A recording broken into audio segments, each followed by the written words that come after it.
ಉತ್ತರ ಕರ್ನಾಟಕದ ಹೆಮ್ಮೆಯ ರೈತ ಧ್ವನಿ ಟಿವಿ ಚಾನೆಲ್, ಬೆವರಿಗೊಂದು ಭರವಸೆ. ರೈತ ಧ್ವನಿ ನ್ಯೂಸ್ಗೆ ಸ್ವಾಗತ.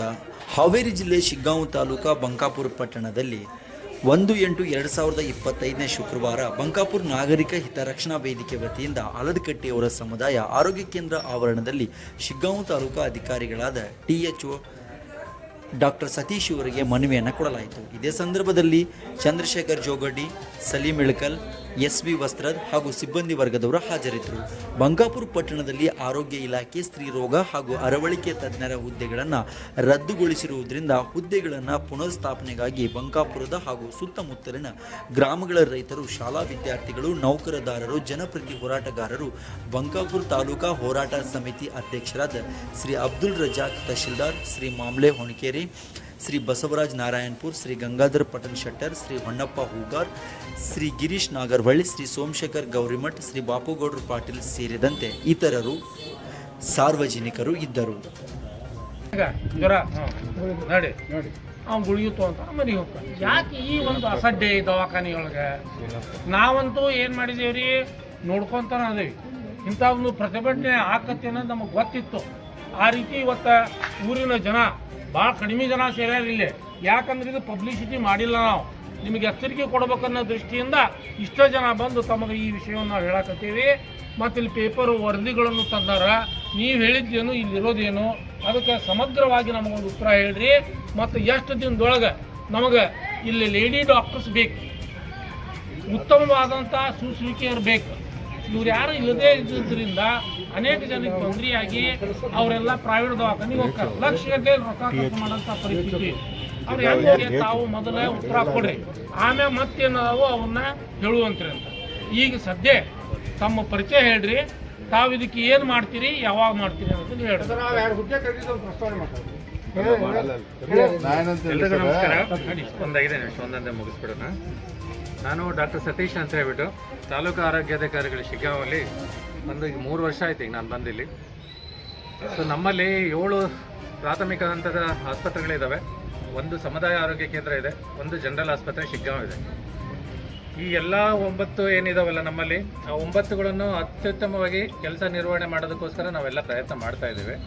ಆದರೆ ಅದು ನಿಮಗೆ ತುಂಬ ಕೆಳಮಟ್ಟದಲ್ಲಿದೆ ಅಂತ ನಿಮಗೆ ಅನ್ನಿಸ್ತಾ ಇದೆ. ನಾನು ನಿಮಗೆ ಹೇಳೋದಕ್ಕೆ ಏನು ಇಷ್ಟಪಡ್ತಾ ಇದ್ದೀನಿ ಅಂದರೆ, ಈ ಆಸ್ಪತ್ರೆ ಏನಿದೆಯಲ್ಲ ಇದಕ್ಕೆ ಒಂದು ಕಾಯಕಲ್ಪ ಅಂತ ಒಂದು ಪ್ರಶಸ್ತಿ ಕೊಡ್ತಾರೆ. ಅದು ಸ್ಟೇಟ್ ಲೆವೆಲ್, ರಾಜ್ಯದ ಮಟ್ಟದಿರುತ್ತೆ. ಅದರಲ್ಲಿ ಕಂಟಿನ್ಯೂಸ್ ಆಗಿ 4 ಸರಿ ಪ್ರಶಸ್ತಿ ತೊಗೊಂಡಿದೆ. ಇದು ಏನಂತ ಚೆನ್ನಾಗಿ ಮಾಡ್ತಿದ್ದಾರೆ ಅಂತ. ಆದರೆ ನಿಮ್ಮ ಭಾವನೆಯಲ್ಲಿ ಇದು ತುಂಬ ಕಡಿಮೆ ಲೆಕ್ಕದಲ್ಲಿದೆ ಅಂತ ಹೇಳ್ಬಿಟ್ಟು ನೀವು ಹೇಳ್ತಾ ಇದ್ದೀರಾ. ನಾವು ಇಡೀ ಹಾವೇರಿನಲ್ಲೆಲ್ಲ ವಿಚಾರ ಮಾಡಿದಾಗ ಹಾವೇರಿನಲ್ಲಿ ಪ್ರತಿಯೊಂದು ತಾಲೂಕಿನಲ್ಲೂ ಒಂದೊಂದು ಸಮುದಾಯ ಆರೋಗ್ಯ ಕೇಂದ್ರ ಇದ್ದಾವೆ.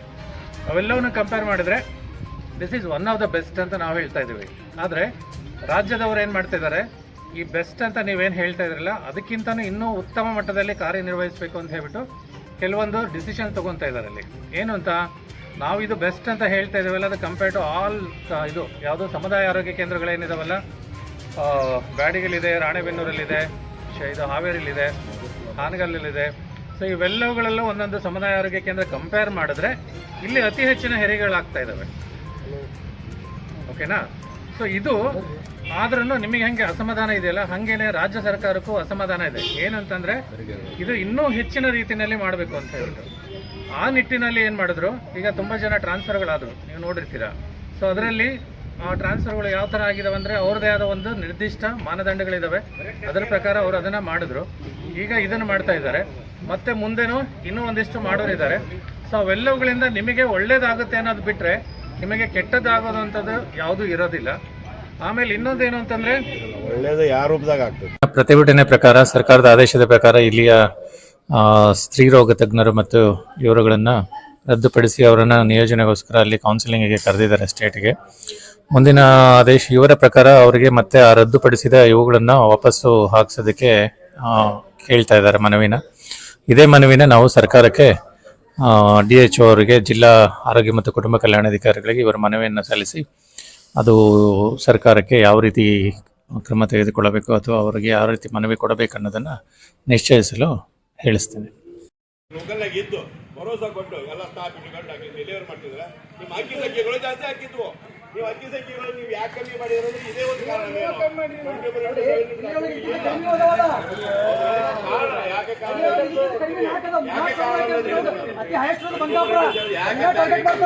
ಅನ್ನೋದಕ್ಕೆ ಇದೊಂದು ಮುಖ್ಯ ಕಾರಣ. ಈಗ ಒಂದು ಮಾತಾಡಿ ಇದನ್ನ ಅವ್ರು ಹೇಳೋದು ನಾವು ಹೇಳೋದು ಇದು ಬೇಡ. ವಿದ್ಯಾರ್ಥಿ ಬೇಡ. ಅವ್ರು ಏನ್ ಹೇಳ್ತಾರ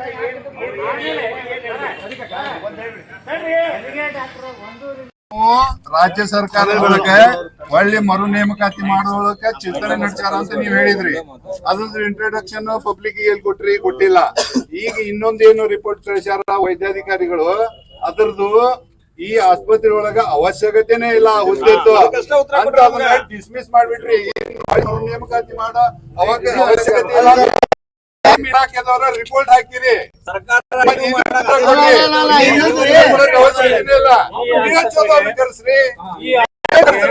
ನಾವೇನಂತೀನಿ ನಿಮ್ಮ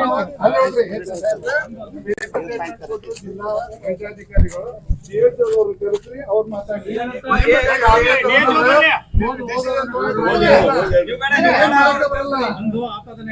ಏನು ಮಾಡಕ್ ಬರೋದಿಲ್ಲ. ನೀವು ಒಬ್ರು ಡಾಕ್ಟರ್ಸ್,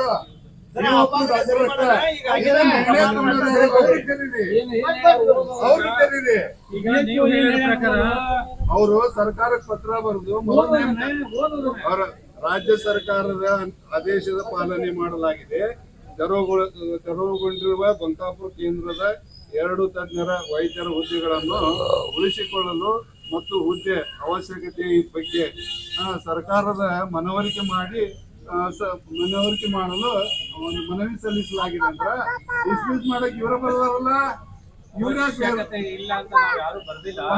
ನಾನ್ರಿ ಕೇಳ್ರಿ, ಸರ್ಕಾರದೊಳಗ ಸಾಕಷ್ಟು ಹುದ್ದೆಗಳನ್ನ ತೆಗೆದು ಹಾಕ್ಯಾರ.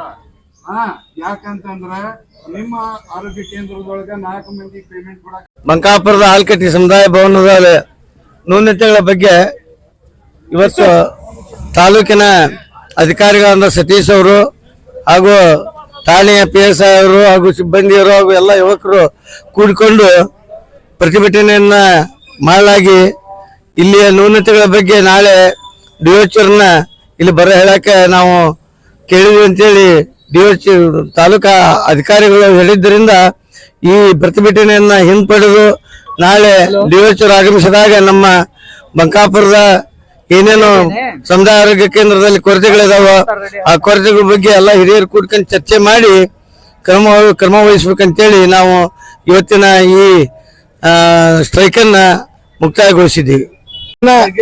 ಒಂದು ಪ್ರತಿಭಟನೆಯ ನೇತೃತ್ವವನ್ನ ಬಂಕಾಪುರ ನಾಗರಿಕ ವೇದಿಕೆ ತೆಗೆದುಕೊಂಡಿದ್ದು ಸುತ್ತಮುತ್ತ ಹಳ್ಳಿಯ ಜನ ಕೂಡ ಈ ಒಂದು ಪ್ರತಿಭಟನೆಯಲ್ಲಿ ಪಾಲ್ಗೊಂಡಿದ್ದಾರೆ. ಈ ಒಂದು ಕಾರಣ ಇಷ್ಟೇ, ಇಲ್ಲಿಯ ಹೆರಿಗೆ ವೈದ್ಯಾಧಿಕಾರಿಗಳ ತೆಗೆದಿದ್ದಕ್ಕೆ ಈ ಪ್ರತಿಭಟನೆಯನ್ನು ಹಮ್ಮಿಕೊಂಡಿದೆ.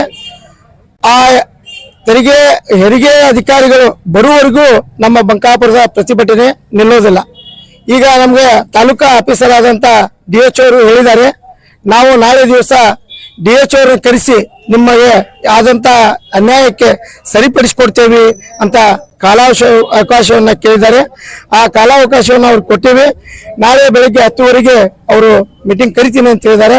ಆ ಮೀಟಿಂಗ್ ನಲ್ಲಿ ಪಾಲ್ಗೊಂಡು ಮುಂದಿನ ನಾವು ಹೋರಾಟದ ಬಗ್ಗೆ ನಮ್ಮ ಪರವಾಗಿ ಅಭಿಪ್ರಾಯಗಳು ಬರಲಿಲ್ಲ ಅಂದ್ರೆ ಮುಂದಿನ ಯಾವ ರೀತಿ ಹೋರಾಟವನ್ನು ಮಾಡ್ಬೇಕಂತ ನಾವು ನಿರ್ಣಯವನ್ನ ತೆಗೆದುಕೊಳ್ಳೋರಾಗ್ತೀವಿ.